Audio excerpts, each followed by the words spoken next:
Haima, kari no iping hek pingadana, pau sing haktang pa basida phupu hawalidubo, kari yauragi haiba. Kashi yaudida.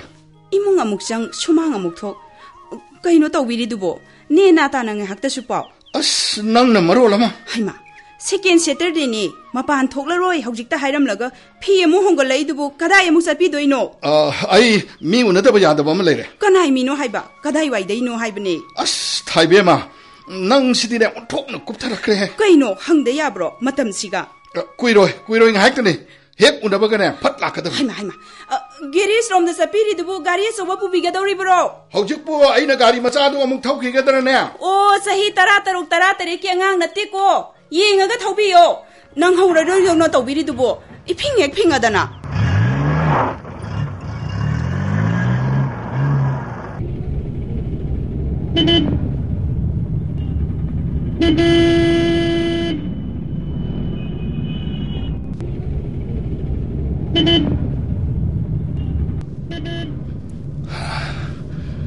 Karino, pak yaudeda. Sengmajin sibu Imphal lagi subnagi kilometer kuntra muktanida. Adudi, Kanada hangni. Adagi si hotel natrane. Mani, mi amani su legum tawi. Karikumam ta hangjage. Leingaklembi gi yum sibu kadai wai do erubno. Kayum no haidi sibu. Maibam Leingaklembi.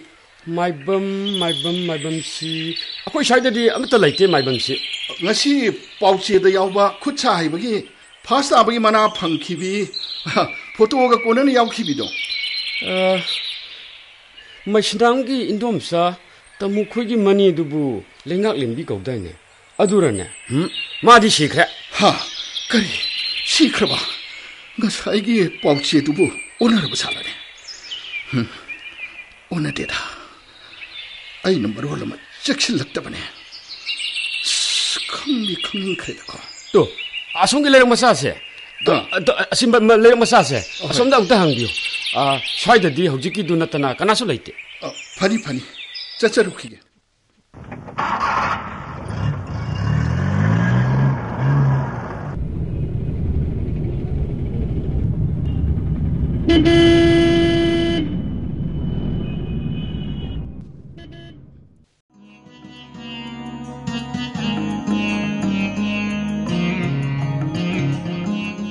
Karino, ngasi ngarang sibu ngayakta pothabaga laikidre. Ngasi namu kadaida. Aswai faudani. Nongmaijing sichu office kaw haiduna anobo order thoklabro haiba. Ngasi nongni se mong amani ko nungsabu thijila e aidi. Yari ngai phat laknabudi honage. Ado khajik di kuirakadabudi maliko. Mamangi second Saturday dusu hobe iping ek pingadana. Nongale nongmaijing du dadi yumda lengdana potharo dana. Ngatana phi hekta sechili hangbaga nang hodi haiba. Aibo angang masa tona. Angang masa natabaduna ni inkhalakpa pakhang wai phagalakpaduni hairabadi nupi pugi su pusilaksanu haiduna tuminna leithokadaba. Thaibema. Chuti numini sidi yumda nungaina pothani haikibado aidi kaudi. Nati chuti ni hena singkhalai sibu kari lege haibanida. Chi hangba sichu yam lalabro. Ngasidangdi ai chak hapuran. Haima. Khara thenglakadaba maleba. Nongmaijing khudingi sak chapam leirabro hairisibo. Ariba upal su yening hulli kaidu uliba haiduro. Karino nang amuk nganglidubo. Kadaidagi kanagi yening no. Nongmaijing khudingi hanaga iman manaraktaba. Aina haidi anoba basantaga laklabra haiba. Haraubige taubanida. Hanure nungtigi laiminariba aigi kokasibu ubidrabro. Waksingi unkhak tauna pungawra kansida. Pension so hayeng dangaire. Thaibema. Se sungangnari dane. Ai thengrane ba. Aswai pabudari. Ai chale. Mangoloi bira.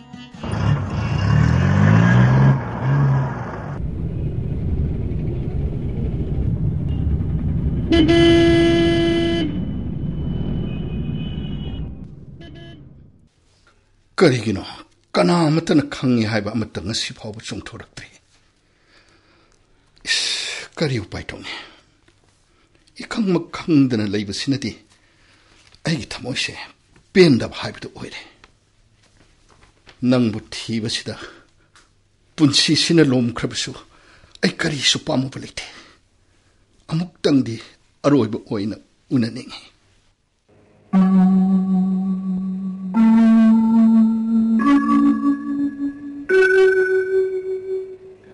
ꯅꯨꯡꯁꯤꯇꯣꯝꯕꯤ ꯂꯥꯛꯑꯣ ꯂꯦꯝꯕꯤꯒ ꯑꯩꯈꯣꯏ ꯑꯍꯨꯝ ꯅꯈꯣꯏ college ꯀꯥꯟꯇꯤꯟꯗ ꯕꯣꯔꯥ ꯆꯥꯔꯨꯁꯦ ꯆꯥꯔꯨꯁꯦ ꯗꯥꯝꯅꯤ ꯂꯦꯝꯕꯤꯗꯤ ꯋꯥꯒ ꯑꯃꯠꯇ ꯉꯥꯡꯗ꯭ꯔꯦ ꯍꯥꯟꯅꯒ ꯃꯥꯟꯅꯔꯝꯗ꯭ꯔꯦ ꯌꯥꯝꯅ ꯂꯦꯝꯂꯝꯂꯦꯀꯣ ꯃꯁꯥꯒꯤꯅꯦ ꯗꯥꯝꯅꯤꯅ ꯂꯥꯟꯅ ꯈꯜꯂꯦ ꯑꯗꯨ ꯗꯥꯝꯅꯤꯒꯤ ꯕꯤ ꯇꯝꯕꯗꯣ ꯀꯌꯥꯝ ꯋꯥꯠꯂꯤꯒꯦ ꯂꯣꯏꯒꯗꯕ ꯍꯟꯗꯛꯅ ꯑꯔꯣꯏꯕ ꯆꯍꯤꯅꯦ ꯑꯗꯣ ꯗꯥꯝꯅꯤ ꯍꯟꯗꯛꯇꯤ ꯄ꯭ꯔꯞ ꯊꯨꯅ ꯆꯪꯈꯤꯅꯨꯀꯣ ꯀꯩꯒꯤꯅꯣ ꯅꯨꯡꯁꯤꯇꯣꯝꯕꯤ ꯃꯔꯝ ꯂꯩ ꯍꯥꯏꯕ ꯂꯦꯝꯕꯤ ꯅꯪꯁꯨ ꯀꯩꯅꯣ ꯈꯔ ꯉꯥꯡꯉꯨꯗꯅ ꯁꯤꯕꯨ ꯑꯩꯒꯤꯔꯣ ꯈꯥꯝꯍꯧꯒꯦꯗꯤ ꯍꯥꯏꯗ꯭ꯔꯒ ꯑꯗꯨ ꯌꯥꯔꯣꯏꯌꯦ ꯅꯨꯃꯤꯠ 12ꯅꯤ ꯈꯛꯀꯤ ꯁꯨꯇꯤꯅꯦ ꯑꯩꯅ ꯌꯨꯝꯗ ꯊꯣꯔꯛꯏꯁꯦ ꯑꯗꯨꯛ ꯊꯨꯅ ꯆꯪꯒꯗꯕ ꯑꯣꯏꯔꯕꯗꯤ ꯀꯩꯗꯧꯕꯩ ꯊꯣꯛꯂꯛꯏꯕ ꯅꯨꯡꯁꯤꯇꯣꯝꯕꯤ ꯅꯪꯅ ꯈꯪꯗꯗꯨꯅ ꯇꯧꯔꯤꯕꯅꯤ ꯂꯦꯝꯕꯤꯁꯦ ꯌꯥꯝꯅ ꯎꯅꯤꯡꯉꯤ ꯌꯦꯡꯗꯨꯅꯇꯁꯨ ꯑꯁꯨꯝ ꯂꯩꯅꯤꯡꯉꯤ ꯑꯗꯨꯒꯤꯁꯨ ꯑꯌꯥꯝꯕ ꯊꯣꯔꯛꯄꯅꯤ ꯑꯗꯨꯗꯤ ꯗꯥꯝꯅꯤ ꯑꯩ ꯋꯥ ꯑꯃ ꯍꯥꯏꯒꯦ ꯀꯩꯅꯣ ꯍꯥꯏꯌꯨꯅꯦ ꯅꯈꯣꯏ ꯆꯦꯜꯍꯧꯔꯣ ꯂꯦꯝꯕꯤꯁꯦ ꯂꯨꯍꯣꯡꯅꯕ ꯀꯟꯅ ꯍꯣꯠꯅꯔꯤꯕꯅꯤ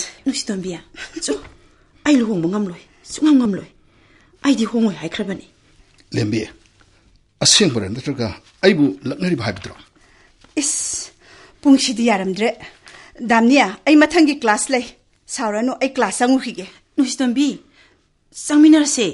ꯆꯪꯃꯤꯟꯅꯔꯁꯦꯕꯁꯦ ꯋꯥꯔꯧ ꯆꯥꯎꯒꯟꯕꯤ ꯏꯕꯦꯝꯃ ꯍꯌꯦꯡ ꯆꯪꯈꯤꯒꯗꯧꯔꯕ ꯅꯨꯡꯁꯤ ꯃꯥꯏꯊꯣꯡꯁꯤꯕꯨ ꯌꯦꯡꯗꯨꯅ ꯊꯃꯣꯏ ꯄꯥꯎꯗꯝꯖꯗꯨꯅ ꯑꯣꯏꯅꯖꯍꯧꯒꯦꯗꯤ ꯍꯥꯏꯗ꯭ꯔꯗꯅ ꯏꯇꯨꯡ ꯏꯟꯅꯔꯛꯀꯦ ꯍꯥꯏꯔꯤꯁꯤꯕꯣ ꯈꯤꯠ ꯉꯥꯞꯁꯤꯟꯅꯔꯅꯨ ꯏꯕꯦꯝꯃ ꯗꯥꯝꯅꯤ ꯑꯩ ꯆꯠꯂꯨꯈꯤꯒꯦ ꯄꯨꯡꯁꯤ ꯌꯥꯗ꯭ꯔꯦ ꯍꯥꯏꯕ ꯉꯥꯏꯈꯣ ꯆꯠꯃꯤꯟꯅꯁꯦ ꯍꯥꯏꯕꯅꯦ ꯂꯩꯉꯥꯛꯂꯦꯝꯕꯤ ꯐꯅ ꯉꯜꯂꯤ ꯑꯁ꯭ꯋꯥꯏꯐꯥꯎꯗꯪ ꯆꯠꯂꯨꯈꯤꯁꯤꯔꯣ ꯀꯗꯣꯝꯗ ꯑꯃꯨꯛ ꯆꯠꯇꯣꯏꯅꯣ ꯗꯥꯝꯅꯤ ꯂꯝꯐꯦꯜꯂꯣꯝꯗ ꯆꯠꯂꯨꯁꯦ ꯑꯗꯣ ꯊꯨꯅꯗꯤ ꯍꯜꯂꯛꯁꯤꯀꯣ ꯊꯦꯡꯈ꯭ꯔꯗꯤ ꯏꯇꯣꯝꯇꯅꯤ ꯅꯨꯡꯉꯥꯏꯇꯦꯕ ꯀꯩꯅꯣ ꯀꯣꯏꯕ ꯆꯠꯄꯕꯨ ꯃꯤ ꯍꯧꯗꯨꯅ ꯆꯠꯀꯗ꯭ꯔꯣ ꯑꯩꯒ ꯆꯠꯃꯤꯟꯅꯕꯁꯤ ꯍꯩꯅꯗꯕꯒꯤ ꯋꯥꯔꯣ ꯀꯣꯁꯤ ꯑꯗꯨꯒꯤ ꯅꯠꯇꯤꯌꯦ ꯑꯩꯅ ꯍꯦꯟꯅ ꯍꯩꯅꯗꯦ ꯂꯝꯕꯤꯗ ꯆꯠꯄꯗꯣ ꯑꯗꯨꯏ ꯁꯔꯨꯛꯄꯨꯗꯤꯅꯦ ꯔꯦꯁꯇꯨꯔꯦꯟꯗꯔ ꯀꯗꯥꯏꯗꯅꯣꯃ ꯉꯥꯏꯍꯥꯛꯇꯪ ꯐꯝꯃꯨꯁꯤ ꯍꯣꯇꯦꯜ ꯑꯃꯗꯒꯤ ꯊꯣꯔꯛꯑꯒ ꯍꯣꯇꯦꯜ ꯑꯃꯗ ꯑꯃꯨꯛ ꯍꯣꯏ ꯂꯥꯛꯑꯣ ꯉꯥꯏꯍꯥꯛꯇꯪ ꯆꯪꯂꯨꯔꯁꯤ ꯑꯅꯛꯄꯁꯤꯗ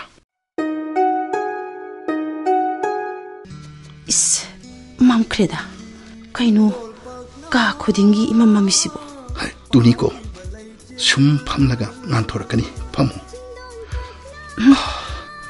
ꯂꯦꯝꯕꯤ ꯏꯃꯥ ꯍꯣꯏꯅ ꯂꯨꯍꯣꯡꯅꯕ ꯁꯤꯜꯂꯤ ꯍꯥꯏꯕꯁꯤꯕꯨ ꯆꯨꯝꯂꯕ꯭ꯔꯣ ꯑꯁꯦꯡꯕꯒꯤꯔꯣ ꯃꯈꯣꯏꯅ ꯐꯅ ꯂꯥꯛꯅ ꯍꯥꯏꯔꯕꯁꯨ ꯌꯥꯒꯗꯕ ꯑꯩꯅ ꯌꯥꯗ꯭ꯔꯒ ꯂꯣꯏꯔꯦ ꯃꯗꯣ ꯋꯥꯍꯩ ꯍꯥꯏꯗꯨꯅꯤ ꯅꯪꯅ ꯐꯅ ꯋꯥꯐꯝꯗꯨꯗ ꯉꯝꯂꯣꯏ ꯍꯥꯏꯔꯕꯁꯨ ꯅꯪꯅ ꯉꯝꯒꯅꯤ ꯊꯥꯖꯗꯦ ꯂꯣꯠꯀꯅꯨ ꯑꯩꯕꯨ ꯌꯥꯝꯅ ꯊꯥꯖꯗꯕꯒꯤ ꯋꯥꯅꯤꯅꯦ ꯅꯪꯒꯤꯗꯣ ꯊꯥꯖꯗꯦ ꯍꯥꯏꯕꯗꯤ ꯂꯩꯇꯦ ꯐꯅ ꯅꯨꯡꯁꯤꯗꯨꯅꯁꯨ ꯅꯪꯅ ꯑꯩꯕꯨ ꯋꯥ ꯂꯣꯏꯊꯣꯛꯅꯈ꯭ꯔꯕ ꯇꯨꯡꯗ ꯑꯩꯒꯤꯗꯃꯛ ꯅꯪꯅ ꯀꯔꯤ ꯇꯧꯕ ꯉꯝꯒꯗꯧꯔꯤꯕ ꯑꯩꯒꯤ ꯋꯥꯍꯪꯅꯤ ꯅꯨꯡꯁꯤꯕꯕꯨ ꯄꯥꯝꯕ ꯃꯆꯨ ꯈꯟꯕꯒꯨꯝ ꯃꯗꯣ ꯑꯩ ꯄꯥꯝꯗꯦ ꯑꯩ ꯇꯨꯀꯠꯆꯩ ꯍꯥꯏꯔꯤꯕꯁꯤꯅꯤ ꯑꯩꯅ ꯈ꯭ꯋꯥꯏꯗꯒꯤ ꯀꯤꯕꯁꯦ ꯅꯨꯄꯤꯒꯤ ꯊꯃꯣꯏꯅꯤ ꯑꯈꯥꯡ ꯀꯟꯕ ꯋꯥꯁꯛ ꯆꯦꯠꯄ ꯈꯣꯡꯐꯝ ꯆꯦꯠꯅ ꯂꯦꯞꯄ ꯉꯝꯕꯒꯤꯗꯃꯛꯇꯗꯤ ꯑꯗꯨꯕꯨ ꯀꯩꯗꯧꯔꯕ ꯑꯩ ꯉꯝꯂꯣꯏ ꯈꯟꯕ꯭ꯔꯣ ꯈꯪꯗꯦ ꯂꯦꯝꯕꯤ ꯇꯌꯥꯡ ꯇꯁꯣꯏꯅꯕꯁꯦ ꯅꯨꯄꯤꯒꯤꯗꯤ ꯃꯒꯨꯟꯅꯤꯁꯨ ꯍꯥꯏꯅꯩ ꯃꯗꯨꯒꯤꯗꯃꯛ ꯈꯜꯂꯨꯕꯗ ꯏꯁꯥ ꯄꯨꯝꯕ ꯇꯨ ꯆꯨꯡꯏ ꯃꯗꯣ ꯀꯕꯤꯒꯤ ꯋꯥꯍꯩꯅꯤ ꯅꯠꯇꯦ ꯗꯥꯃꯤꯁꯅ ꯑꯃꯝꯕ ꯀꯥꯁꯤꯗ ꯁꯨꯝ ꯐꯝꯕꯁꯤꯕꯨ ꯅꯪ ꯍꯩꯅꯔꯤꯕ꯭ꯔꯣ ꯆꯠꯂꯁꯤꯔꯥ ꯑꯩ ꯍꯌꯦꯡ ꯏꯝꯐꯥꯜ ꯊꯥꯗꯣꯛꯇꯨꯅ ꯆꯠꯈꯤꯒꯗꯧꯔꯕꯅꯤ ꯍꯔꯥꯎ ꯍꯔꯥꯎ ꯀꯩꯅꯣꯝꯇꯪꯗꯤ ꯆꯥꯃꯤꯟꯅꯈꯤꯁꯤꯗꯅ ꯂꯦꯝꯕꯤ ꯅꯪ ꯀꯅꯥꯗꯁꯨ ꯂꯨꯍꯣꯡꯍꯟꯅꯤꯡꯗꯦ ꯑꯩꯍꯥꯛ ꯈꯛꯇꯒꯤ ꯑꯣꯏꯖꯅꯤꯡꯉꯤ ꯑꯗꯨꯕꯨ ꯑꯩꯒꯤ ꯊꯃꯣꯏꯒꯤ ꯆꯤꯡꯅꯕ ꯑꯁꯤꯃꯗꯤ ꯄꯨꯗꯨꯅ ꯆꯠꯈꯤꯕ ꯇꯥꯔꯕ꯭ꯔꯥ ꯅꯪꯕꯨ ꯊꯥꯖꯅꯕ ꯑꯩ ꯀꯔꯤ ꯇꯧ ꯍꯥꯏꯕꯅꯣ ꯂꯦꯝꯕꯤ ꯀꯔꯤꯒꯤꯅꯣ ꯈꯨꯠꯁꯦ ꯁꯨꯛ ꯀꯟꯅ ꯄꯥꯏꯁꯤꯜꯂꯤꯁꯤꯕꯣ ꯁꯤ ꯊꯥꯗꯣꯛꯑꯣꯕ ꯁꯤ ꯊꯥꯗꯣꯛꯑꯣ ꯍꯥꯏꯕꯅꯤ ꯑꯁ ꯑꯩ ꯍꯩꯅꯗꯦꯕ ꯁꯤ ꯊꯥꯗꯣꯛꯑꯣ ꯍꯥꯏꯕꯅꯤ ꯂꯦꯝꯕꯤ ꯑꯩ ꯅꯪꯕꯨ ꯊꯃꯣꯏ ꯁꯦꯡꯅ ꯅꯨꯡꯁꯤ ꯁꯦ ꯀꯞꯀꯅꯨ ꯊꯧꯅꯥ ꯂꯩꯇꯕ ꯃꯥꯜꯂꯦ ꯌꯦꯡꯉꯣꯏ ꯑꯩꯈꯣꯏꯅꯤꯒꯤ ꯑꯅꯧꯕ ꯈꯣꯡꯊꯥꯡ ꯑꯃ ꯍꯧꯔꯕꯅꯤ ꯉꯁꯤꯗꯒꯤ ꯑꯩꯒꯤ ꯑꯣꯏꯗ꯭ꯔꯕ ꯑꯩꯒꯤ ꯄꯨꯟꯁꯤꯁꯦ ꯑꯩ ꯌꯥꯝꯅ ꯉꯝꯕꯔꯣ ꯉꯁꯤ ꯍꯌꯦꯡꯃꯛ ꯆꯠꯅꯅꯕ ꯇꯤꯀꯦꯠ ꯀꯛꯁꯤꯜꯂꯨꯔꯕꯅꯤꯅ ꯆꯠꯂꯨꯈꯣꯏ ꯀꯦꯂꯦꯝꯕꯤ ꯑꯩ ꯌꯥꯝ ꯊꯨꯅ ꯎꯄꯥꯏ ꯑꯃ ꯇꯧꯗꯨꯅ ꯊꯣꯔꯛꯅꯕ ꯇꯧꯒꯦ ꯉꯁꯤꯗꯤ ꯌꯨꯝꯗ ꯍꯟꯖꯤꯜꯂꯨꯀꯣ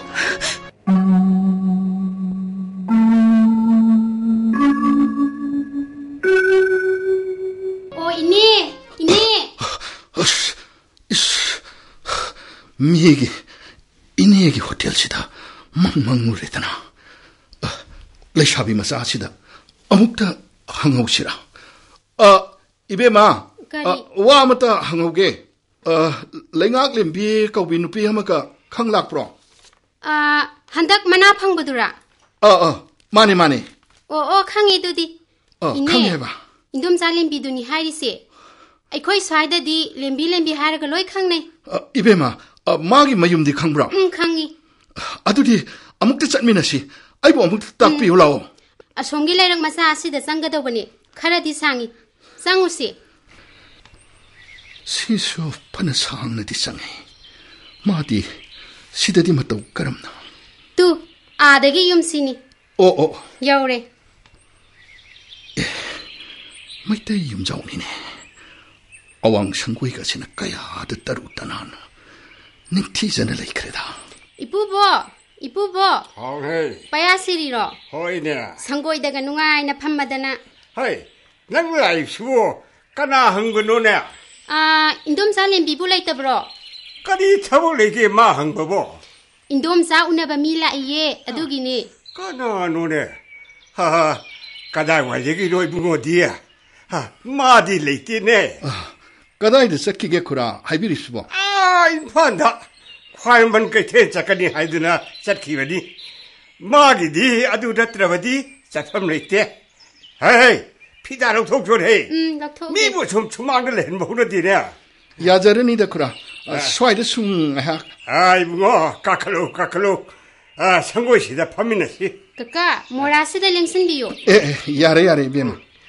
아두디 아이 무사크게고 까까 호이 이분 어디 까다 와이되기노 임팔더기니 쿠라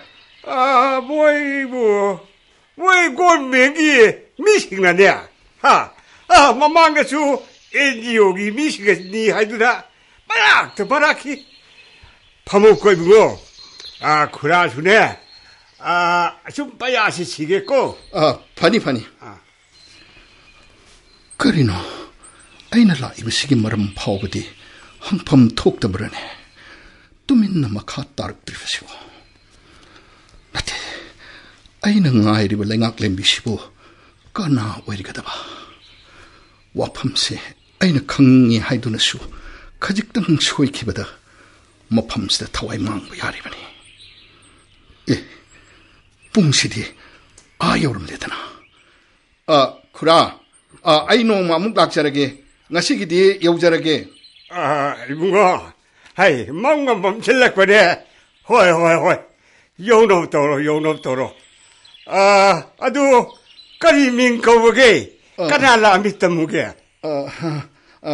야니 아이 노마 소이드나 락자라게 파래 아두디 요로고 가리 타범도 파오버 zet것이다 람비다가 탱나라버디 온톡는 농아이 그러니다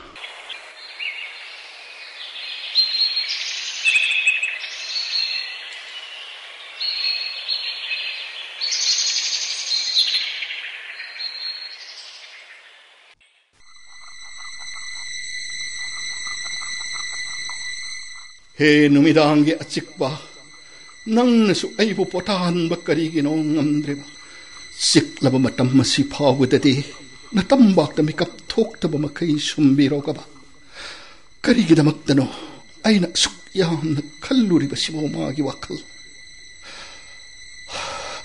ai lamkide masidi supnatagi ai wakalni mingamja khidrabi magi punsidunadi kayada penja khidraba ai 노무 능시tom비나 하이키부터 누mit두대기 아이기 뿌닝하시다 마롤 톡톡 올랐네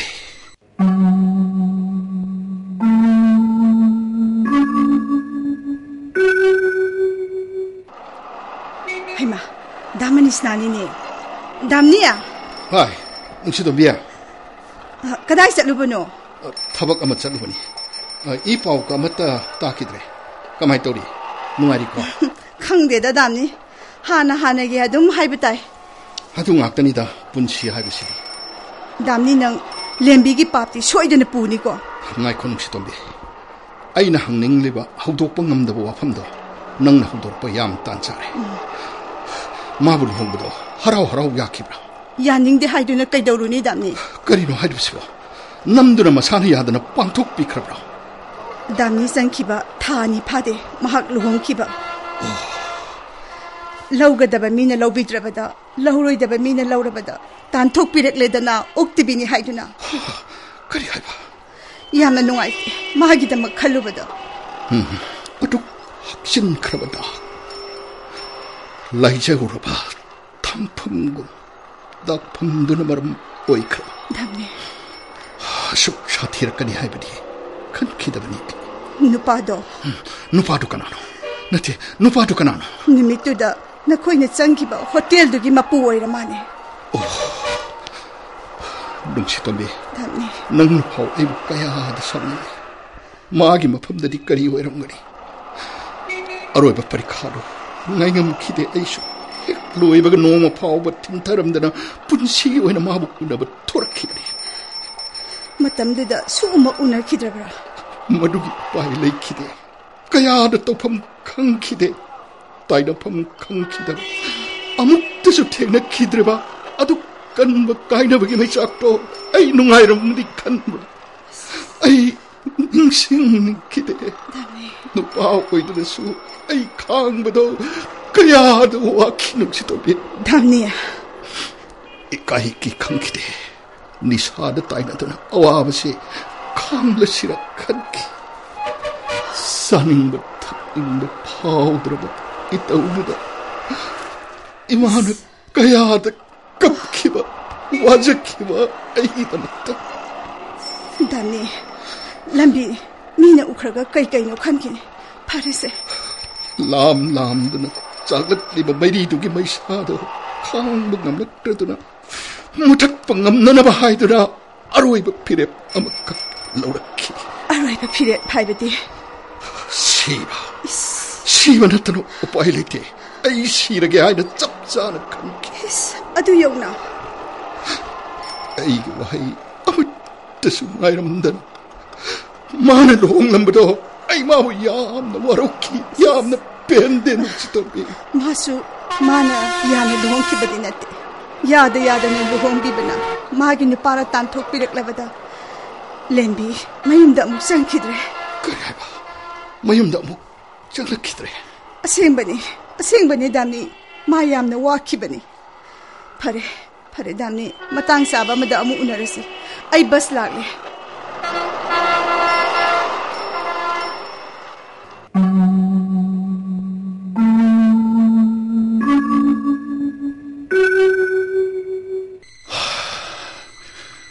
Kadai Wakalno, Marie.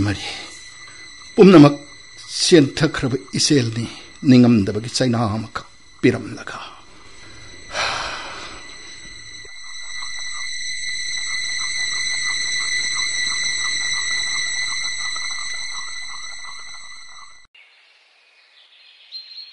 Kanano ne, Changa Ivachivo.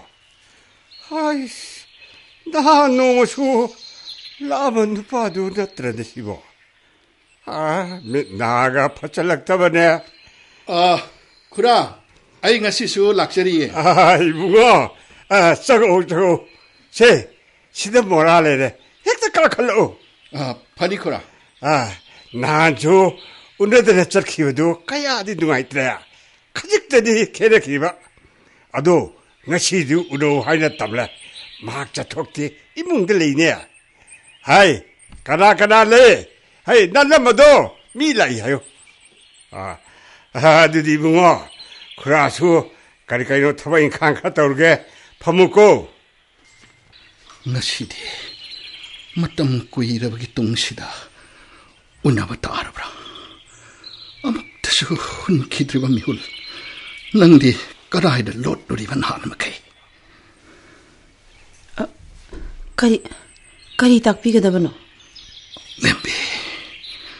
Is kaya da pibam sokjilam naba. Nangbu al oiraba haibadura.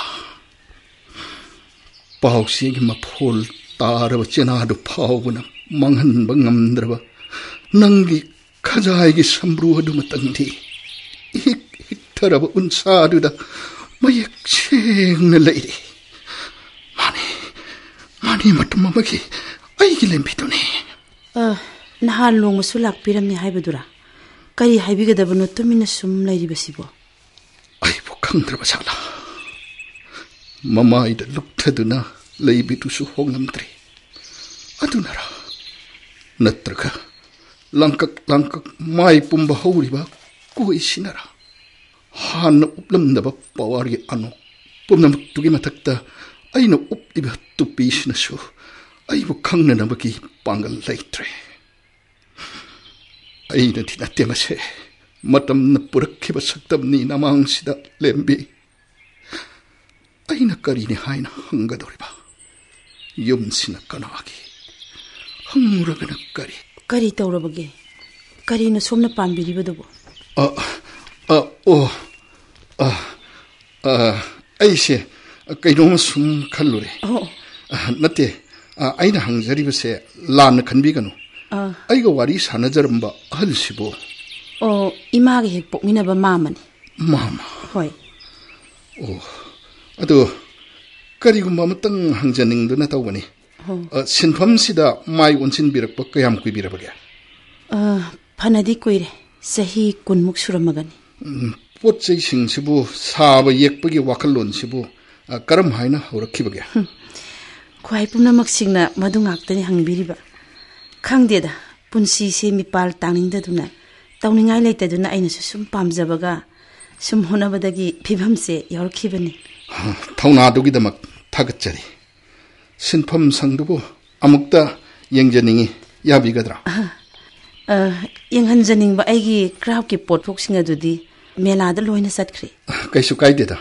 Ado sahi su aina halongari khali. Hoi. Ming hekta kaurage adombo kari kaibla lebage. Kaisu kaideda. Leingaklembi. Karino aigi meluda haurakliba pira. Kari taurabagi. Karisu tawde. Sinfamsida aibusu khara tambiba yagadra. Aisu yamna hiningi. Karigi yadadagi aingonda laktuna tamkhiba mi yam yamkhre. Luribati. Kari asinba laibibagi. Sarkar gi thabak macha amakakhtang tawrubasina. Chathok chachinjida aina khanjariba. Adudi lakpiningba numit amada adum lakpibada athimba thamjati. Adudi ai hayeng la hangchila amuk lake soidana. Hoi phani. Ngasigidi chalage.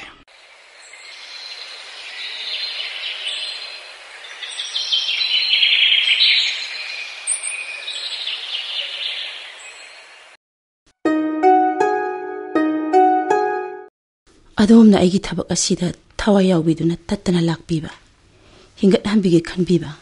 Punsigi hidana phalam jil kayada. Khwai mayamgi makok thonganinglibado. Kayada mamal yamkhrabano. Ado nangi arepa ama hairo. Aibu Imphal leiba haiba simatangdi haibiranuba. Mama mati imungi mi pumnamakna loina yare. Sumna khaktagi nangi ayaba adutani ngairiba. Karigino aduk khanjanariba. Aibu thajadabagi wara. Adugi nachade. Thabakse masidagi hena yangshinnaba tawsi haibani. Aigi sinfamsibu nauna thawna hapiribase. Mamal yamkhrabani. Singba ngamlaroidabani. Adubo aigi sahi aigi phibamasida anoba karamba asano aigi wahang. Aduk pungning sontagadaba nate. Chananaba tawsi. Kananasu aigi pambom tingbiratri. Aibu mapamsi thadhoktuna satkinu tingbinaba kanasu leitraba aigi punsini. Pukli tatlaba telangana atiyada nusina puningba maikaida poduna koi pai pairaga paningba mapamda panjaruro matako. Ai pukningsi amna nungsi. Adabo ai kappati kaplaroi. Nungsibagi kainabagi maithibagi ꯏꯀꯥꯏꯕꯒꯤ ꯄꯨꯝꯅꯃꯛ ꯄꯤ ꯁꯤꯡꯊꯗꯨꯅ ꯂꯣꯏꯈ꯭ꯔꯕꯅꯤ ꯑꯩꯒꯤ ꯏꯐꯝꯗꯗꯤ ꯑꯅꯧꯕ ꯅꯠꯇꯦ ꯏꯝꯐꯥꯜ ꯍꯥꯏꯕꯗꯨ ꯊꯥꯗꯣꯛꯅꯤꯡꯅ ꯊꯥꯗꯣꯛꯂꯝꯂꯕ ꯃꯐꯝꯅꯤꯗ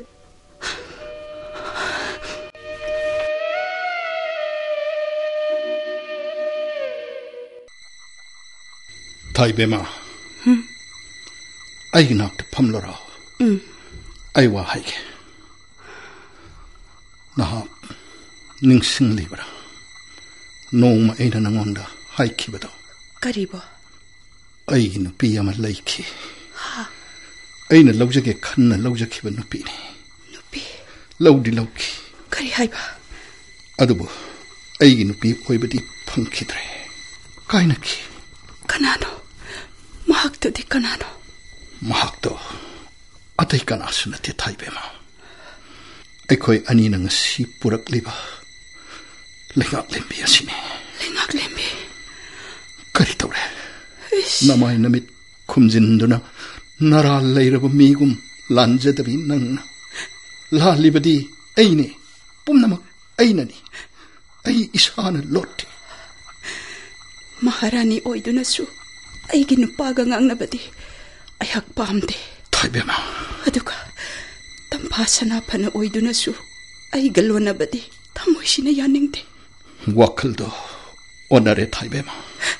Ay kwe ni chatuna nga sidi mabu siyakmay jindu dagi laurupani. Ay na mabu mapama sida purakpadi ay nupi oike haydo na purakpadate. Kari ay ba? Noma ay na angan ba ayuk amada Pau seda yaurak pada tenaki. Numit tutagi aina magi kongul liduna tiba horak kibani. Kari haiba. Atopa aigi seran na ba wakal amatadaite. Mana mapamma sida leiraga magi tabak ase. Tauning labasu tausan. Tauning drabasu toksan. Mabu angam mateng kardang piba haiba sibu. Nangi tawdang oibang ngamlaroidra. Wapamduda aina mo kanba taribra. Kari ay kitawtang. Thaibema. Ay nangonda namtak tawraktri. Tawge su kande. Tawsu tawan gano. Ay nang busu tajay. Ay busu tajaw. Ay busing na gano. Nang pumnamak kang liwanatra. Akak pa matalaytre ay gipamda. Pare. Thaibema. Nang nakanggadabadi ay se kanano haiba mahakangdabadi. Nang nasu kanano hairuno. Wari asiti nang ay tani kangliba. Masiti nang aygi Aronba Wari ni. Aronba Wari.